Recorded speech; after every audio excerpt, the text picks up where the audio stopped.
Death race 2008 में आई full on धमाकेदार film है जो एक्शन लवर्स को जरूर पसंद आएगी। फ्यूचर में क्राइम रेट बढ़ चुका है और गवर्नमेंट के पास कैदियों को जेल में रखने के लिए पैसे नहीं है। जेलों को प्राइवेट कंपनीज चला रही है। टर्मिनल आइलैंड पर जो प्रिजन है, पैसे कमाने के लिए प्रिजन में हो रहे कार रेसिंग की लाइव स्ट्रीम करवाते हैं। कुछ दिनों बाद नॉर्मल कार रेसिंग से बोर होकर ऑडियंस कुछ नया डिमांड करती है। तभी डेथ रेस की शुरुआत होती है, जिसमें रेस कार ड्राइवर्स की जगह डेंजरस क्रिमिनल्स बंदूक और बॉम्ब्स के साथ पार्टिसिपेट करते हैं। टूर्नामेंट जीतने वाले को जेल से आज़ाद कर दिया जाता है। फिल्म की शुरुआत होती है रेस कर रहे दो कैदियों के साथ। एक है नकाबपोश फ्रैंक अपनी नेविगेटर केस के साथ और दूसरा उसका जानी दुश्मन मशीन गन जो। दोनों काफी करीब है और कोई भी जीत सकता है। तभी फ्रैंक की गाड़ी के हथियार काम करना बंद कर देते हैं। वो मशीन गन जो को रोकने के लिए अपनी गाड़ी की बैक शील्ड गिरा देता है और केस कहती है कि बिना शील्ड के वो भरता बन जाएंगे। फ्रैंक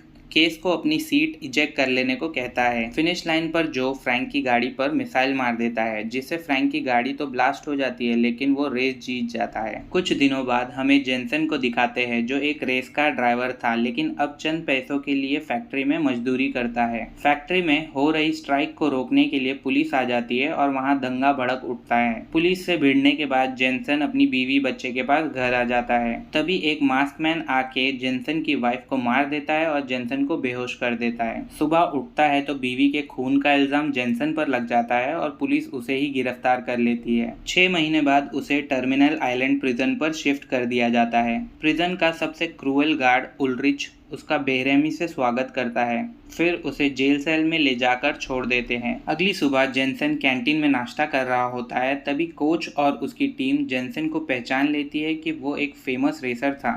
तभी वहाँ पचेंको और उसके आदमी आकर जेनसन को उंगली करने लगते हैं। जेनसन की सटक जाती है और वो सबकी धुलाई करने लगता है। तभी गार्ड्स आकर उसे रोक लेते हैं। वो लोग उसे प्रिजन की वार्डन हेनेसी के पास लेकर जाते हैं। हेनेसी बिल्कुल मोहब्बते की अमिताभ बच्चन जैसी स्ट्रिक्ट है, बस कई गुना ज्यादा कमीनी। हेनेसी जेनसन को फ्रैंक की जगह रेस करने ऑफर करती है, क्योंकि लास्ट रेस में फ्रैंक मर चुका है और अगर ये बात ऑडियंस को पता चली तो टीआरपी गिर जाएगी। वो बताती है कि फ्रैंक ऑलरेडी 4 रेस जीत चुका है और अगर जेनसन उसके नाम पर 5वीं रेस भी जीत लेता है तो जेनसन की सजा माफ हो जाएगी। जेनसन को नहीं लगता कि आज़ादी के लिए अपनी जान को खतरे में डालना ठीक होगा, लेकिन हेनेसी उसे बहला फुसलाकर मना लेती है। जेनसन को गैरेज ले जाकर कोच और उसकी टीम से मिलाते हैं। उसकी कार की सर्विसिंग का जिम्मा इनका ही है। वो देखते हैं गैरेज में कोई बड़े सीक्रेट प्रोजेक्ट पर काम चल रहा है। कोच जेनसन को उसकी मस्टैंग रेस कार दिखाता है। इसमें इतने हथियार होते हैं कि जेम्स बॉन्ड की भी गाड़ी शर्मा जाए। वो लोग रेस की प्लानिंग कर रहे होते हैं। वो जेनसन को बताते हैं कि हर रेसर की एक फीमेल नेविगेटर है, बस मशीन गन जो का नेविगेटर लड़का है क्योंकि वो गे है। लिस्ट जेनसन को सभी कॉम्पिटिटर्स के बारे में बताता है। पहला है 14K ट्राइड गैंग से, दूसरा ग्रिम जो कि एक सीरियल किलर है, एक है पचेंको जो ब्रदरहुड गैंग का लीडर है और एक नास्कार रेसर है जिसका नाम कोल्ट है। तभी वहाँ मशीन गन जो की टीम आ जाती है फ्रैंक को धमकाने। इतने में जेनसन नोटिस करता है कि जो कैदियों को बाहर से लाते हैं उनके हाथ में जीपीएस वॉच है। उसे याद आता है कि उसकी बीवी के मर्डरर ने भी ऐसी ही वॉच पहना था। वो समझ जाता है किसी प्रिजनर ने ही उसकी वाइफ को मारा है। रेस वाले दिन जेनसन फ्रैंक की तरह मास्क पहन लेता है और उसे फ्रैंक की अंगूठी भी पहना देते हैं। कोच जेनसन को बताता है कि वो कार के अंदर मास्क उतार सकता है क्योंकि कांच के वजह से अंदर का किसी को नहीं दिखता। रेस शुरू हो जाती है और सारी गाड़ियां एक दूसरे को ठोक कर आगे बढ़ने लगती है। केस बताती है कि गन सेकेंड लैप में एक्टिवेट होता है। क्योंकि जेनसन भी एक कार रेसर था तो वो गाड़ी को अच्छी तरह कंट्रोल कर लेता है। केस उसे एक शॉर्टकट बताती है तो जेनसन पतली गली मार लेता है। दूसरा लैप शुरू होते ही हेनेसी वेपन्स और शील्ड्स एक्टिवेट कर देती है। पावर अप जमीन पर लगे बड़े गोल लाइट में होते हैं, जिसे लेने के लिए कार्स को अपने चारों टायर्स उस पर से ले जाना होता है।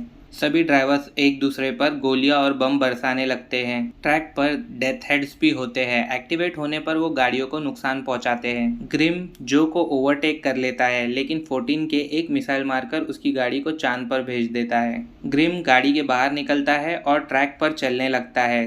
तभी जो उसका पापड़ बना देता है। जेनसन भी गोलियां मारने की कोशिश करता है लेकिन उसके हथियार नहीं चलते। केस बाहर निकलकर गन्स को ठीक करने की कोशिश करती है, लेकिन अब तो शील्ड्स भी काम करना बंद हो जाते हैं। जेनसन की गाड़ी पर चारों तरफ से हमला हो रहा है और उसके पास ना लड़ने के लिए कुछ है और ना ही बचने के लिए। जेनसन के दिमाग में एक प्लान आता है। वो केस को गोद में बिठा लेता है और उसकी सीट पर नेपाम रखने को कहता है। सीट इजेक्ट करते हैं तो नेपाम कोल्ड की कार पर गिरता है और केस जलता हुआ लाइटर फेंक कर उसकी कार जला देती है। कोल्ड को मारने के बाद जेनसन आगे बढ़ता है। तभी पचेंको उसकी तरफ हाथ से डिशक्याव करता है। ये सेम एक्शन है जो जेनसन की वाइफ के खूनी ने भी किया था। जेनसन का ध्यान भटकने पर जो उसे ट्रैक के बाहर धकेल देता है, जिससे वो रेस में लास्ट आता है। 3 ड्राइवर्स मर चुके हैं और अब 6 ही बचे हैं। रेस के बाद कोच गाड़ी चेक करता है तो सारे हथियार काम कर रहे होते हैं। किसी को समझ नहीं आता कि रेस में उन्हें क्या बीमारी हुई थी। जेनसन हेनेसी को जाकर पचेंको के बारे में बताता है और कहता है कि वो समझ गया है कि उसे रेस करने के लिए ज़बरदस्ती उसकी वाइफ के मर्डर चार्जेस में फंसाया गया है। इस बात पर हेनेसी धमकी देती है कि अगर वो अपनी बेटी को जिंदा देखना चाहता है तो उसे रेस करते रहना होगा। कोच जेनसन को बताता है कि उसकी सज़ा 3 साल पहले ख़त्म हो चुकी है और वो बाहर की दुनिया के साथ एडजस्ट नहीं कर सका तो अपनी मर्जी से जेल वापस आ गया। जेनसन कार रिपेयर कर रहा होता है, तभी पचेंको उसके पास आकर उसे फिर से धमकी देता है। जेनसन गुस्से में आकर उसका पीछा करता है तो पचेंको की टीम उसे घेर लेती है। वो लोग उसे जंजीर में जकड़कर मारने लगते हैं। तभी लिस्ट पीछे से आकर पचेंको की पीठ में लोहे का रॉड घुसा देता है। जेनसन को मौका मिलते ही वो सबकी धुलाई कर देता है। वो पचेंको की ऊपर की टिकट काटने ही वाला होता है, तभी उल्ड्रिच आकर उसे टेज कर देता है और सारा मजाक खराब कर देता है। अगली सुबह रेस शुरू होने से पहले पचेंको फिर से हाथ दिखाकर जेनसन को डिस्क्याव करता है। बड़ा ही कमीना आदमी है, मार खाने के बाद भी नहीं सुधरा। जेनसन का ध्यान रेस पर होता है। वो शुरू में गाड़ी स्लो चलाकर केस से इंक्वायरी करता है कि क्या फ्रैंक की गाड़ी में छेड़छाड़ उसी ने किया था। वो पूरा सच बता देती है हेनेसी के इविल प्लान के साथ। सच पता चलने के बाद जेनसन रेस में शामिल हो जाता है और अपना पहला निशाना पचिंको को बनाता है। पचिंको की गाड़ी पलट जाती है और जेनसन अपनी कार से बाहर आकर उसकी गर्दन तोड़ देता है, जैसे कि वो एक मैसेज दे रहा हो कि इससे उलझकर हेनेसी ने ठीक नहीं किया। हेनेसी सीक्रेट प्रोजेक्ट ड्रेडनॉट को रिलीज करने कहती है। इस ट्रक में इतने हथियार होते हैं कि वो मक्खियों की तरह रेसर्स को मारने लगता है। अब सिर्फ जेनसन और मशीन गन जो ही बचे हैं। मॉन्स्टर ट्रक से बचने के लिए जेनसन और जो को टीम अप करना पड़ता है। दोनों किसी तरह ट्रक को ओवरटेक करके ट्रैप एक्टिवेट कर देते हैं और ट्रक का हवा में कुचुम्बर बन जाता है। रेस का सेकेंड फेज खत्म हो जाता है। जो को जेनसन की आवाज़ पर शक हो जाता है कि वही फ्रैंक की जगह गाड़ी चला रहा है।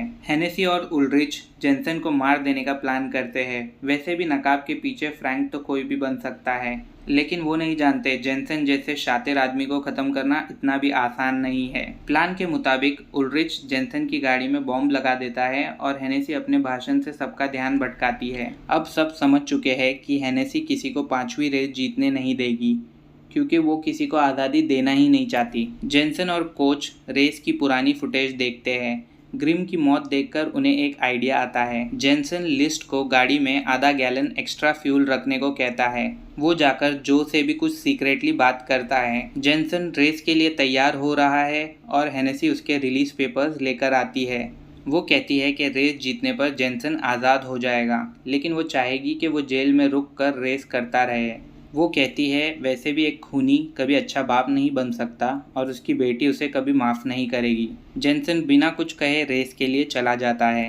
केस बताती है कि हेनेसी ने उससे कहा है कि किसी भी हालत में जेनसन को रेस जीतने नहीं देना। रेस शुरू होती है और इस बार भी सारे पावर अप्स जो को मिलते हैं, जेनसन को एक भी नहीं।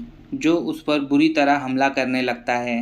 कोई ऑप्शन नहीं नज़र आता तो जेनसन बैकशील्ड गिरा देता है, लेकिन इस बार जो बच जाता है। बार बार कोई उल्लू थोड़ी बनता है। जो रॉकेट के बाद रॉकेट फायर करता है। समझ आता है कि वो जेनसन को नहीं, उसके पीछे कंटेनर को उड़ा रहा था। ये वही ग्रिम की मरने वाली जगह है जो जेनसन और कोच फुटेज में चेक कर रहे थे। जो और जेनसन ट्रैक से बाहर निकल जाते हैं। हेनेसी पगला जाती है और सारे पुलिस वालों को उनके पीछे लगा देती है। वो जेनसन की गाड़ी में लगे बॉम्ब को डिटोनेट करने की कोशिश करती है, लेकिन कुछ नहीं होता, क्योंकि कोच ने बॉम्ब निकालकर ऑलरेडी डीएक्टिवेट कर दिया था। जो और जेनसन का पीछा पुलिस ब्रिज पर कर रही है, जो आइलैंड से बाहर जाने का इकलौता रास्ता है।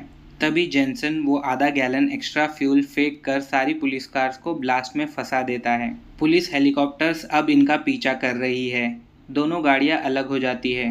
केस जेनसन के आगे के प्लान में मदद करने के लिए तैयार है। गाड़ी में से जेनसन जंप कर लेता है और केस फ्रैंक के कपड़े पहनकर सरेंडर कर देती है। टेंशन ना लो, हेनेसी ने उसके रिलीज पेपर्स कोर्ट में ऑलरेडी सबमिट कर दिए हैं, तो कुछ महीनों में वो वैसे भी छूटने वाली थी। जेनसन और जो मालगाड़ी में बैठकर भाग जाते हैं। प्रिजन में उल्ड्रिच हेनेसी को एक पार्सल लाकर देता है एंड सरप्राइज, पार्सल में वही बॉम्ब है जो उल्ड्रिच ने जेनसन की कार में लगाया था। दोनों भी ब्लास्ट में मारे जाते हैं। बाहर खड़ा कोच बॉम्ब डेटोनेट करके बड़ा खुश होता है। 6 महीने बाद के सीन में जेनसन और जो मैक्सिको में चिल कर रहे हैं। उन्होंने खुद का गैराज खोल लिया है। जेनसन अपनी बेटी को भी ढूंढ लाया है। जब मामला थोड़ा शांत होता है तो केस भी उन्हें मिलने आती है। दोस्तों, इस फिल्म से हमें सीखने को मिलता है कि अंत भला तो सब भला। मूवी पसंद आई तो वीडियो को लाइक और चैनल को सब्सक्राइब कर लो भाई।